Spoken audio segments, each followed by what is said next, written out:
대구 신천지 교회에서 예배를 본 것으로 확인되었고,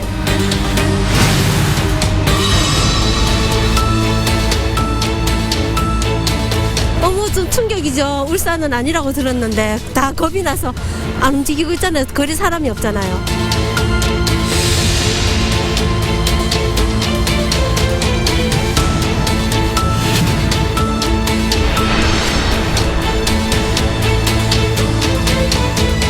놓치는 환자가 없게 잘 좀 조절할 수 있는 컨트롤 타워 같은 게 잘 구축이 됐으면 좋겠습니다.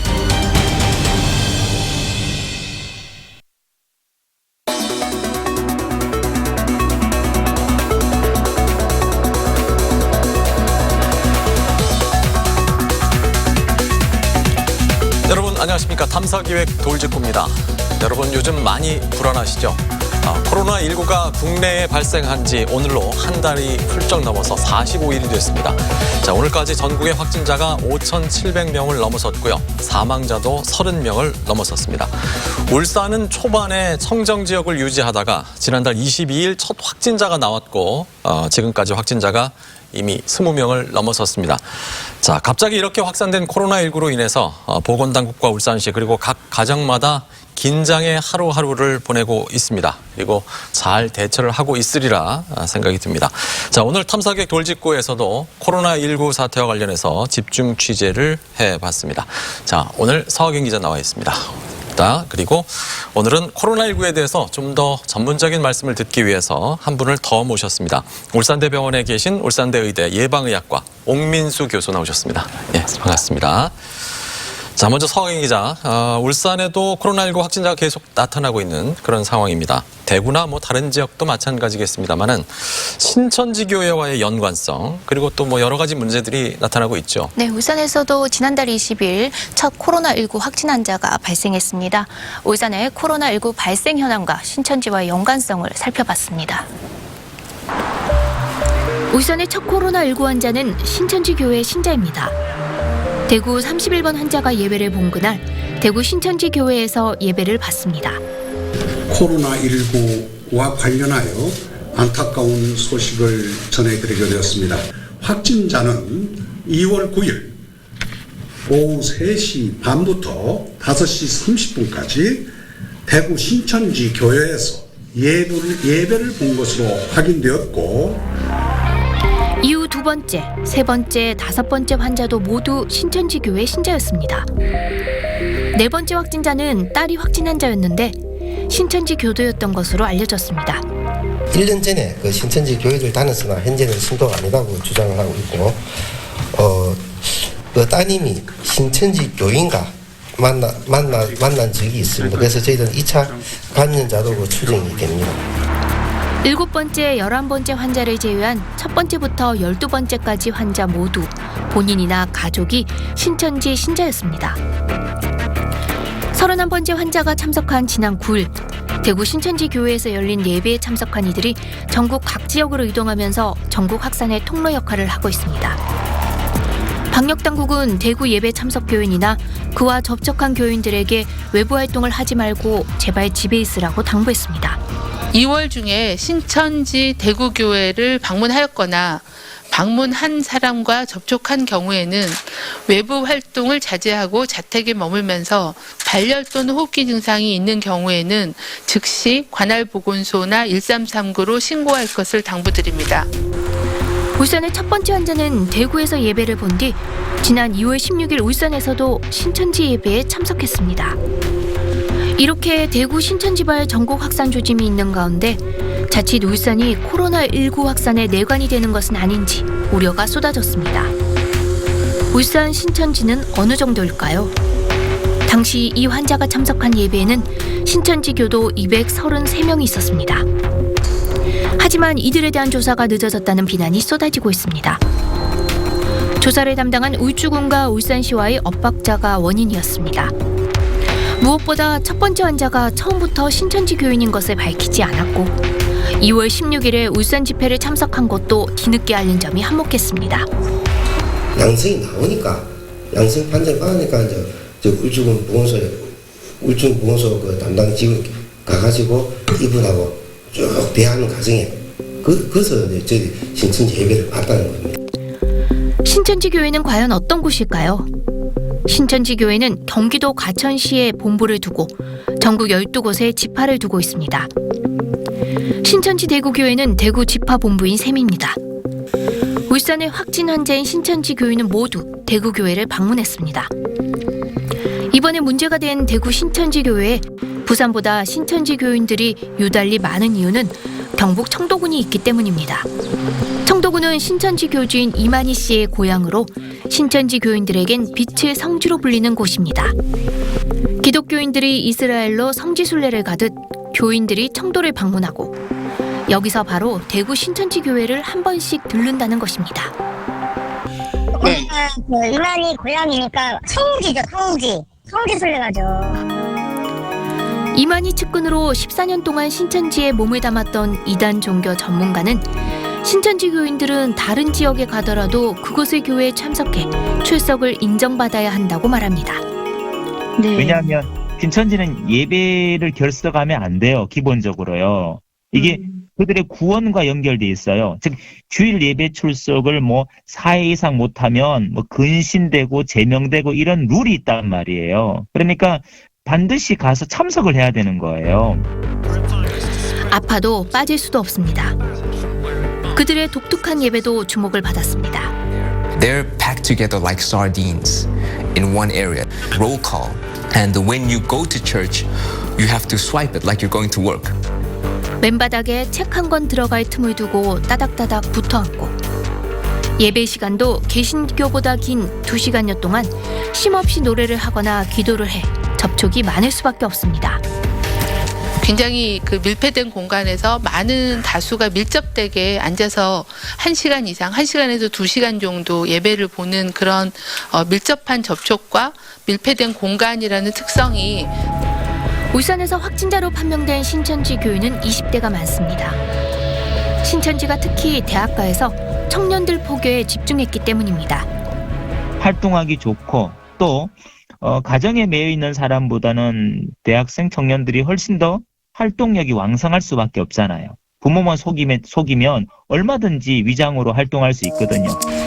울산에서도 대학가 근처에 신천지 예배당이 유달리 많았습니다. 신천지발 코로나19 울산 확진자가 나타나자 울산시에서 나서 신천지 교회 시설을 모두 폐쇄했고 울산 곳곳에 있는 신천지 관련 시설이 속속 드러나고 있습니다. 일요일, 토요일은 어린애들 오고 그냥 일반 주간에는 부녀자들이 많이 와요. 부인들이 한 30, 40대, 50대까지 부인들만 오고 한 2~3명씩 이리 짝을 지어가지고 들어가고 나오고 항상 문을 닫고 들어가고 나올 때 열고 나오고 그러던데 내가 요즘 통제 구역이라 어떻게 보면 자기네들만 들어갈 수 있는 그런 곳이라고 보면 돼. 이거 다 마감있잖아요. 요 앞에. 이상하다고 느끼셨어요? 좀? 그렇죠. 나는 그래 이 소방서에 한번 신고하려고 생각하고 있어요.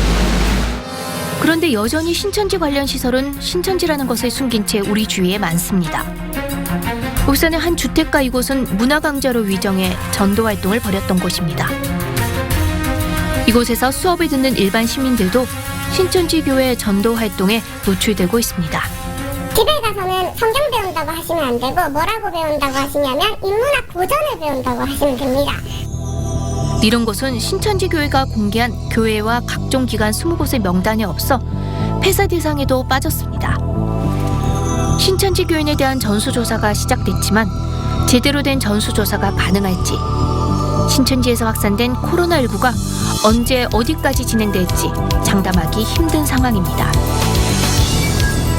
네, 아주 숨가쁜 한 달을 보내온 것 같은데 정리된 내용에서요 좀 추가된 내용도 있을 수 있을 것 같고요. 오늘까지 상황을 좀 다시 한번 정리했으면 좋겠습니다. 네, 울산의 23번째 환자를 기준으로 하면 현재까지 신천지와 직간접적으로 연관된 환자는 모두 16명입니다.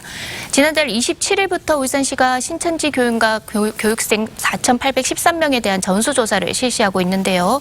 유증상자 327명을 검사해 221명이 음성이 나왔습니다. 검사 중이거나 검사를 기다리는 11명과 유증상자 15명, 연락이 안 되는 2명을 포함해 울산에서는 신천지 교인 28명이 확진 가능성이 있는 마지막 명단입니다.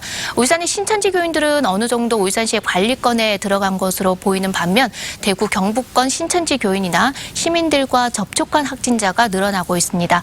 앞으로 이들을 어떻게 관리하느냐가 울산의 코로나19 확산의 중요한 분수령이 될 것으로 보입니다. 예. 많은 분들이 불안과 공포를 느끼고 있고 또 그렇기 때문에 또 많은 동요를 하고 계신 것 같은데 글쎄요, 사스나 메르스 때와 좀 비교를 해봤으면 좋겠어요. 그때와 비교해서 이 코로나19 상황은 어떻게 보십니까, 옥 교수님? 네, 완전한 같은 사태가 아니기 때문에 그대로 비교하기는 좀 무리가 있을 거라고 생각합니다. 그렇지만 가장 최근 사태인 메르스랑 비교를 했을 때 그런 경험이 좀 쌓여서 그런지 어느 정도 지금까지는 제 판단으로는 잘 대처를 하고 있다라고 생각을 합니다. 아직 구체적인 자료가 나온 건 아니지만 메르스나 이제 사스에 비해서 이제 코로나19가 감염력이 더 큰 걸로 지금 보이거든요. 그런 차원에서 확진자 관리나 아니면 이제 그 역학 조사나 이런 것들이 사실 쉽지가 않을 거라고 생각합니다. 근데 이제 지금까지는 그래도 투명하게 잘 대처를 하고 있다고 생각하고 투명하게 환자들 동선 관리, 공개 이런 걸 하다 보니까 아무래도 시민들이 그것 때문에 상당히 불안해하는 거는 사실입니다. 중요한 건 이제 대비가 여전히 부족했다라는 점을 좀 짚고 넘어가야 될 거라고 생각합니다. 앞으로 이 코로나19가 사태가 잘 종식이 되면 그 경험을 잘 대처할 수 있는 방향으로 쓰도록 하는 게 중요할 거라 생각합니다. 예. 사스나 메르스보다 전파력이 더 높기 때문에 코로나19가 지금까지 대응은 그나마 좀 긍정적으로 평가를 하지만 그 전에 대비는 좀 많이 부족했다 이렇게 평가를 하시는데 자, 코로나19 지금 뭐 한 달 넘게 이 코로나19에 대해서는 많은 얘기를 듣고 있어서 많은 분들이 알고 계시겠습니다만 그래도 좀 더 정확하게 알기 위해서 과연 어떤 질환인지 그리고 확진자의 치료나 관리는 어떤 식으로 이루어지는지 그걸 좀 설명을 해 주시죠. 네. 코로나19는 그 계절성 감기의 원인균인 바이러스, 그 코로나 바이러스의 그 감염으로 인한 것입니다. 그러니까 그게 메르스나 사스의 경우에도 이 코로나 바이러스 변종이고 이 코로나19도 그 변종의 일종입니다. 코로나19의 증상은 감기와 되게 유사합니다. 뭐 인후통, 두통, 아니면 기침, 뭐 이런 것들이 비특이적인 증상이 있는데 이런 증상이 생겼을 때는 가까운 선별진료소에 방문하셔서 이제 진단을 받을 수가 있고 확진되는 경우에는 격리 치료를 받게 됩니다. 아직은 치료제가 여전히 연구 중에 있긴 하지만 확실히 개발된 건 없는 걸로 보이고 대신에 이제 기본적으로 환자의 자가 면역을 도와서 빨리 치료할 수 있도록 돕는 보존적 치료가 기본적인 치료 방법입니다. 예, 그게 제일 안타깝습니다. 사실 치료제나 백신이 없다는 게 가장 또 그게 또 공포스럽기도 하고요. 이제 대부분의 시민들이 이제 중국 우한을 다녀왔거나 또 신천지 교인과 접촉했다라고 한다면 대부분 이제 선별진료소 증상이 나타나는 경우에 선별진료소를 방문해서 검사를 받게 되는데 이 두 가지에 해당되지 않더라도 이제 열이 나거나 할 수 있거든요. 그런 경우에는 검사를 받아야 되는지 아니면 어떻게 해야 되는지 이것도 굉장히 궁금해하시는 분들도 많더라고요. 네. 진단검사 같은 경우에는 당시 역학적인 상황에 상당히 의존할 수밖에 없습니다. 이전에는 중국을 방문했거나 아니면 거기에 접촉한 사람들 아니면 그 특정 뭐 교회 집단에 접촉한 사람들을 주로 검사를 했다면 현재는 대구나 경북을 방문했던 사람 혹은 그쪽에서 온 분들을 밀접하게 접촉한 분들 중에서 감기나 이런 증상이 있는 분들을 주로 검사를 해야 될 겁니다. 그런 분들은 이제 의사 선생님들이 판단을 해서 이제 진단을 하게 될 거고 그게 적합하면 관련된 비용을 이제 지원받게 됩니다. 그렇군요. 네. 아직 치료제가 없고 또 자가 면역에 의존할 수밖에 없는 것이기 때문에 상당히 좀 치료가 어렵고 그렇기 때문에 또 공포스러운 것인데 코로나19 감염자 중에서도 기존의 질병이 있던 사람 그러니까 기저질환자들이 상당히 좀 위험하다라는 말씀이시고요. 그리고 지금 감염의 주 원인이 이제 신천지 교회 교인들로 지금 지목을 받고 있는데 근데 이제 신천지 교회의 특성이 있는 것 같아요. 이렇게 잘 전파가 되는 그런 특성이 있는 것 같은데 어떤 특성이 있습니까? 네, 앞서 말씀드린 대로 신천지 예배의 형태가 감염병 확산과 관련이 있다는 지적이 전직 신도들로부터 나오고 있습니다.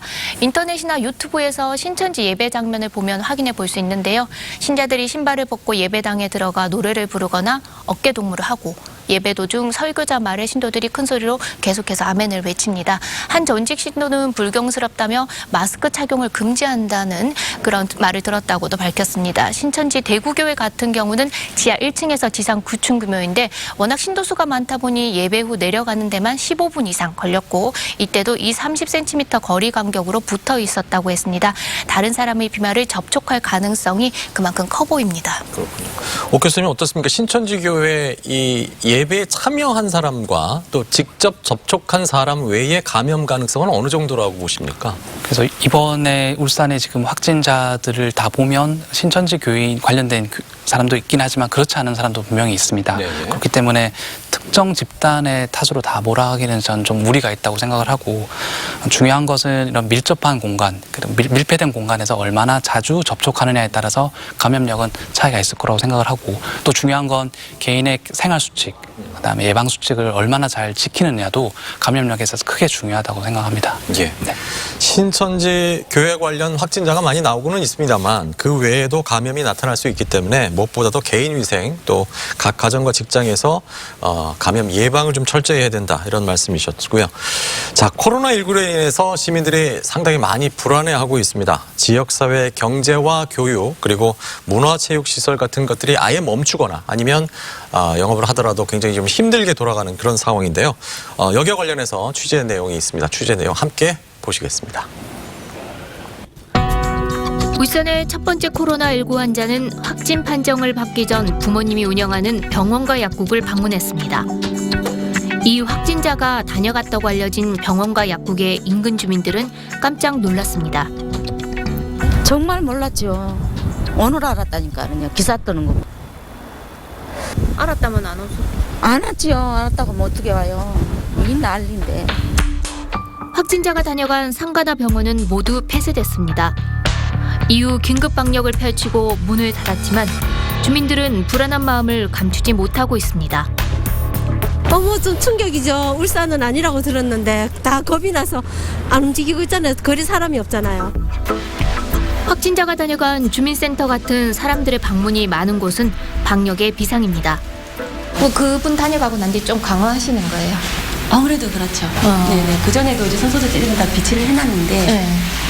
지금은 이제 열 감지기까지 저희가 체온까지 좀 재고 있는 다 마스크 하시라고 권유를 하고 그래가지고 소독하고 안내를 좀 하고 있어요. 코로나 확진 환자의 동선에 포함된 동구 남목시장 인근. 상인들이 일찌감치 문을 닫으며 장사를 접었습니다. 식당가는 점심시간에도 사람이 없습니다. 예약 취소가 실제로 이제 전화가 오고 그리고 그런 예약 취소가 이제 오다 보니까 이럴 때하고 비교를 해보면 매출이라든가 예약 건수가 많이 준 것이 눈에 보입니다. 불이 꺼진 수영장과 텅 빈 스쿼시장, 도서관과 체육관 같은 문화체육시설은 줄줄이 휴관에 들어갔습니다. 노인복지관, 육아종합지원센터 등 921곳이 당분간 문을 닫습니다. 체육시설 폐쇄하는 것은 뭐 전체적인 국민들의 요구 사항이고 하기 때문에 하는 건 뭐 정당하다고 생각합니다. 그러나 좀 아쉽습니다. 빠르게 퍼지는 바이러스와 함께 근거 없는 소문이 나돌기 시작했습니다. 대구에서 발병한 31번 확진자의 아들이 현대자동차 울산 공장에 부품 납품을 하려고 수시로 들어늘었다. 대구에서 발병한 확진자가 울산대학교 병원으로 이송돼 입원 중이다. 코로나19 감염 의심 증상을 보이는 환자 때문에 중앙병원 응급실이 폐쇄됐다는 각종 소문이 인터넷과 SNS 등으로 퍼졌지만 모두 사실이 아닌 것으로 확인됐습니다. 남구청에서 긴급하게 경찰에 아마 고발 조치가 되었고 해당되는 히트니스 센터에 가가지고 사실 확인을 한 걸로 알고 있습니다. 불안감은 마스크 대란으로 이어졌습니다. 이른 아침부터 늘어선 긴 줄. 대형마트마다 마스크를 사기 위한 손님들로 장사진을 이뤘습니다. 8시여갖고 번호표 받으니까 150번대 받던데요. 400개인가 450개 됐다더라고요. 라면으로 가득 찼던 대형마트 진열대는 텅 비었습니다. 쌀과 라면, 생수와 같은 생필품이 날개 돋친 듯이 팔려나가고 있습니다. 사재기를 하는가 막 텅텅 비다 라면하고는. 불안감은 어디서 나오는 것일까요? 새로운 코로나 바이러스에서 생기는 불안감이 가장 큰 원인입니다. 울산시의 대처가 불안을 키웠다는 지적도 나옵니다. 울산에서는 비교적 늦게 확진 환자가 발생해 대응 시간을 갖췄습니다. 대구 교회 갔다 왔는데 저 사람이 그때는 오락해가지고 왔는데 지금 오락해놓고 이 사람을 한참 여기다 기다리게 하더라고요. 그때 전화해가지고 있으니까 무항장하고 하던데 지금 이게 제처가 잘못되어 있잖아요. 높아진 시민들의 눈높이를 따라가지 못한 부족한 정보는 불신만 키웠습니다. 확진 환자의 동선 공개는 늦었고 개인정보라는 이유로 일부 정보는 빠졌습니다. 시민들이 인터넷과 SNS로 정보를 올리기 시작했습니다. 불안했죠. 어딜 나가는가, 그 사람이 어딜 이제 왔다 갔다 하는지 모르니까 이제 저희 입장에서는 이제 어디 밖에 나가기 무섭죠 이제. 경북이나 경남의 확진 환자가 울산에 다녀간 경우 이들에 대한 정보 공개가 늦어졌고 정확하게 파악도 안 됐습니다. 지자체 간 정보 교환이 제대로 이뤄지지 못한 것이 원인입니다. 저희들이 구체적으로 정식으로 문서나 통보받은 내용은 없어요. 뭐 확진자의 접촉자라면 명단이 오겠죠. 저희들한테 지금 현재는 없습니다. 31번 환자와 같은 날 같은 교회에서 예배를 보고 증상까지나 의심이 되는데도 부산과 울산, 대구에서 대중교통을 타고 다녔습니다. 확진자인 딸을 만난 뒤 증상을 보였는데도 이 환자를 자가격리가 필요 없는 의사 환자로 지정했고 환자 또한 코로나19가 의심돼 검사를 받고도 새벽 예배에 참여하고 상점에 들르고 지인의 집에도 다녀오며 이틀 동안 자유롭게 외출했습니다. 그때 30-40명이 있었는데 새벽 때 물론 확진이야 되겠냐면은 만약을 술을 더 둬야 되는 게 우리 현실이잖아요. 신천지 신도가 아니면 검사를 받지도 못했습니다. 신천지 신자와 앞뒤로 앉아 일을 한 59살 김모 씨. 목이 아프고 의심 증세가 나타나 혹시나 하는 걱정으로 스스로 자가격리에 들어갔습니다. 근데 주위 사람들이 이제 그분하고 내랑 가까이 있었으니까 우리가 오는 걸 싫어하는 거지 회사에서 지금. 그래 회사도 못 가고 그렇다고 병에 걸린 것도 아니고 안 걸린 것도 아니고 지금 이런 상황이 있다니까요. 1339에 전화를 해봤지만 전화는 계속 끊어져 통화도 못했습니다. 전화 안 돼요. 꼭 걸린 사람만 지금 찾아다니고 그 사람 뒤를 동선이 어디다 뭐다 허비잡고 인력을 소비하는 게 아니고 걸리기 전에 이 사람이 이렇게 그 사람들하고 접촉이 있었다면은 그래도 좀. 막무가내식 검사 요청은 가뜩이나 지친 의료진을 더 힘들게 했습니다. 이제 신천지 교회 무고동에 근처에 산다 이유만으로 아니면 4일 전에 확진자가 거친 곳에 갔다 왔다는 이유로 그런 분들도 검사를 원하는 분들도 계셨습니다. 그거는 검사 대상에 포함되지 않습니다. 심지어 존재하지도 않는 확인증을 요청한 경우도 많았습니다. 이게 새로 신규 입사자라든가 뭐 군대에서 휴가를 갔다가 다시 돌아오는 경우라든가 코로나 검사를 해서 괜찮다는 확인서 등을 떼오라는 경우가 있는데 그런 거는 검사도 되지 않고 그런 확인서 자체도 존재하지 않습니다. 지난달 28일부터는 확진 환자가 14명으로 늘면서 음압병상이 부족해졌고 현장 의료진들은 구호복을 걱정해야 할 처지입니다. 그 코로나 검사가 지금 평균적으로 하루에 10건 이상 넘게 하고 있고 많을 때는 뭐 15건, 16건까지 넘어가고 있는 실정인데 그럴 때마다 저희가 하나씩 도구 레벨 D를 다 사용한다고 하면 하루에 20개가 넘게 됩니다. 그렇게 되면 지금 저희가 배급된 게 많지 않기 때문에 다 소진될 수 있어서 저희가 최대한 아껴 쓰려고 하고 있습니다. 코로나19와 사투를 벌이는 의료진들. 현장을 이끌어줄 컨트롤 타워가 절실하다고 말합니다. 항상 아슬아슬한 환자분들이 있고 애매한 환자분들이 있는데 이분들이 갈 때를 적절하게 잘 의료 체계를 잘 전달되지 못해서 시간이 많이 지체되거나 정말 멀리까지 가셔야 되는 경우를 볼 때 참 안타깝습니다. 네, 코로나19로 인해서 지역사회 거의 마비된 게 아닌가 싶을 정도로 상당히 좀 많은 영향을 받고 있는데 확진자가 나오게 되면 일단 그 동선을 아주 세밀하게 발표를 하죠. 근데 또 그 동선에 겹치거나 하는 분들 또 인근 주민들은 상당히 좀 불안해하는 것도 사실입니다.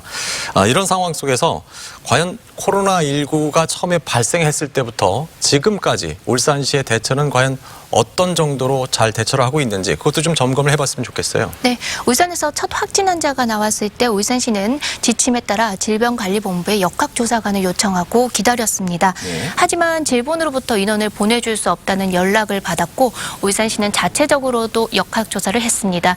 이후 시민들에게 동선을 공개하기까지 하루 이상의 시간을 지체한 건데요. 이번 코로나19 같은 경우는 질병관리본부가 대구 경북 지역에 집중하느라 다른 지자체에 신경을 쓸 여력이 없었던 만큼 질병관리본부의 지침만 따르는 것은 문제가 있었다는 지적입니다.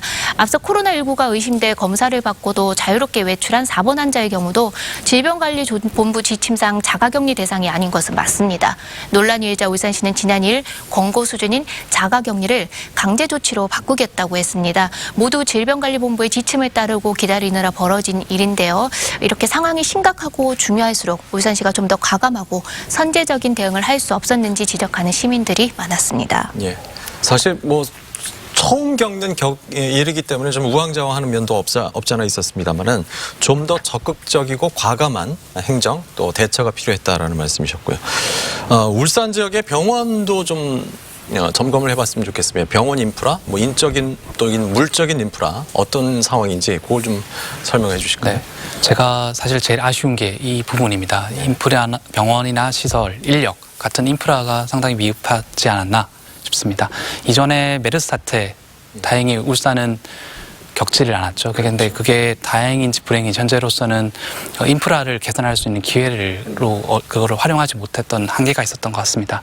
음압병상은 5개밖에 되지 못했고 역학조사관도 1명 정도밖에 두지 못해서 기본적으로 이 사태를 대비하기 위한 인프라는 부족해 보였습니다.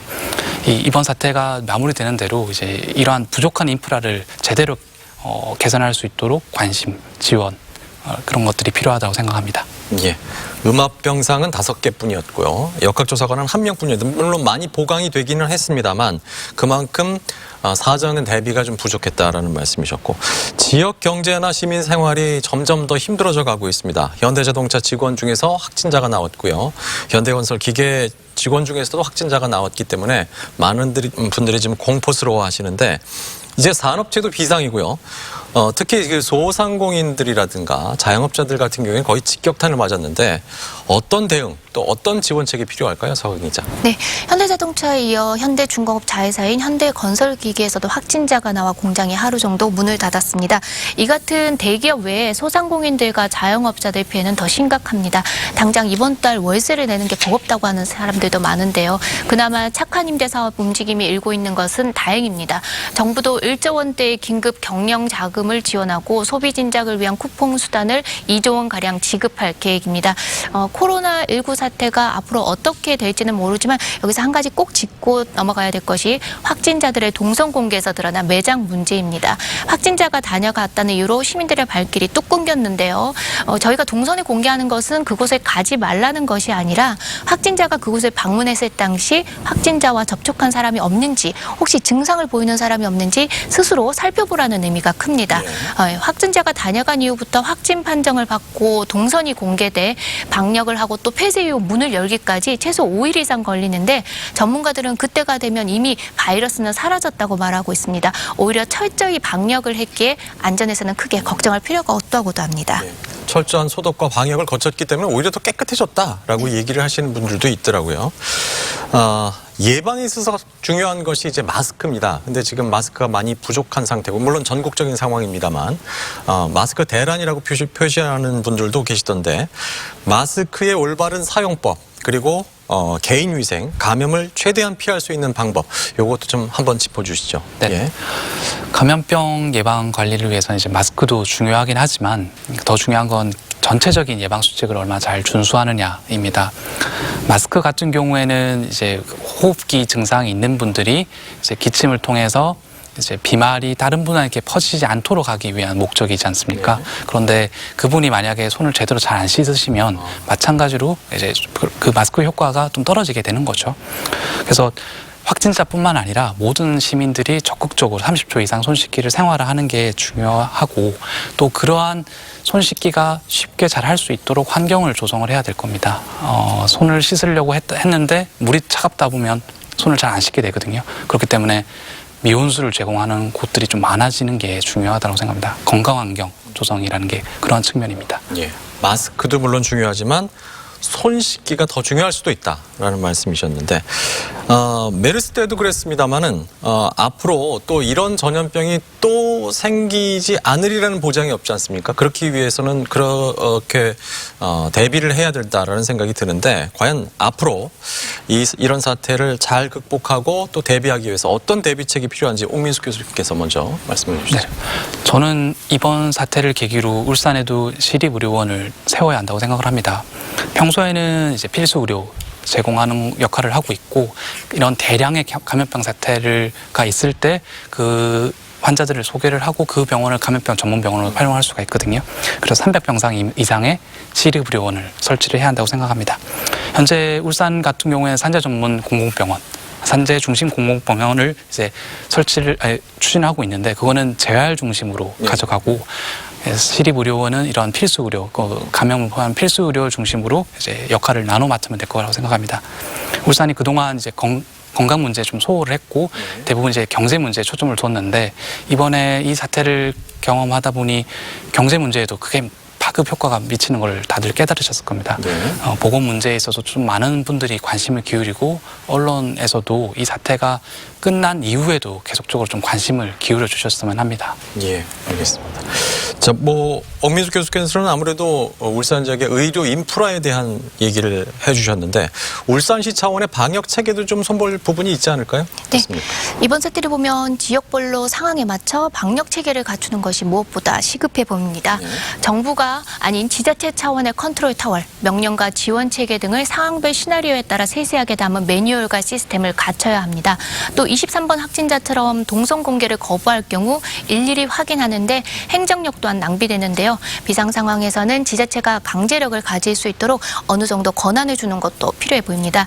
지금 울산시청 시민건강과 직원들이 밤낮으로 고생을 하고 있는데요. 코로나19 감염병 관리에 대한 경험을 얻은 공무원들이 인사로 인해 다른 부서로 가게 되면 이번에 얻은 노하우 등이 사라지게 되는 것은 아닌지 걱정도 됩니다.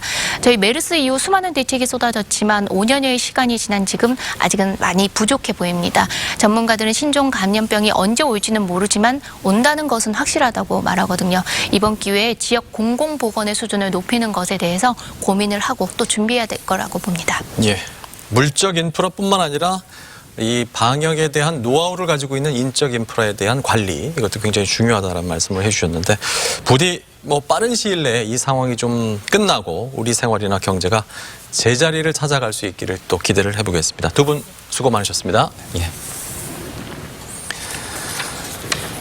자, 이제 우리는 이번 코로나19뿐만 아니라 앞으로도 전염병에 대한 심각성을 인식을 하고 전염병에 대한 준비를 항상 해야 될 시기가 됐습니다. 자, 시민 모두가 위생과 예방법에 관련된 얘기들 참 많이 들으셨을 텐데 그것은 철저하게 지켜주시고요.